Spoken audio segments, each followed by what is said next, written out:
Unfinished Swan is a really interesting game that doesn't have a lot of comparable experiences out there. Even from the very beginning, we didn't have to put in a lot of user interface elements or tutorials. Like, we were able to let people pretty much discover the game in the same way that as a player you're discovering the world. The story of The Unfinished Swan is a story about an orphaned boy, Monroe, who has lost his mother. And the last thing that she has left in the world is this painting of a swan that she never finished.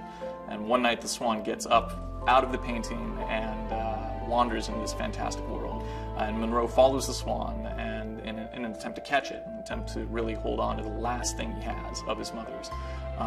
And then along the way, he learns more about the different worlds that he is wandering through, and at the end, hopefully, something about himself. It's a first-person painting game, and in the beginning of the game, the player starts out in a completely white world, and they have to throw paintballs to figure out what's around them.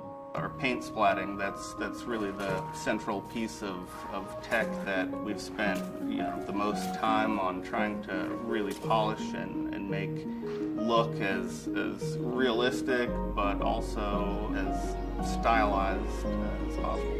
We got involved with Sony because they called us. We had shown the game in Tokyo at the Sense of Wonder Night in 2008, and they had seen, I think, a video of that online when the game was still a very early prototype. Initially, I was sent a YouTube video. I think I found it or it was on a forum, and it was just kind of, it's chapter 1, which is the garden, and immediately I was like, this game is unbelievable. Like, we have to talk to Ian. We have to, figure out a way to get this game onto the PlayStation 3. Giant Sparrow was created essentially to make this game. It's been an interesting challenge working with the team on a project that we didn't necessarily know what it was going to be in the beginning. So I think we all knew that it was going to be this, black and white world in the very beginning of the game, but where it was going to go from there was pretty open.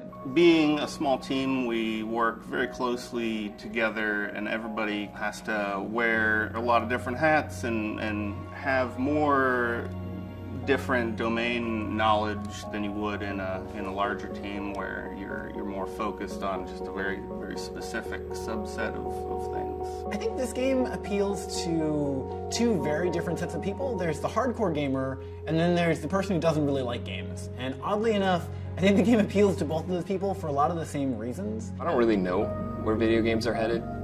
All I know is that I hope that wherever they're headed, there's still places for games like The Unfinished Swan to exist, because I think they're fantastic and I think they grow the medium.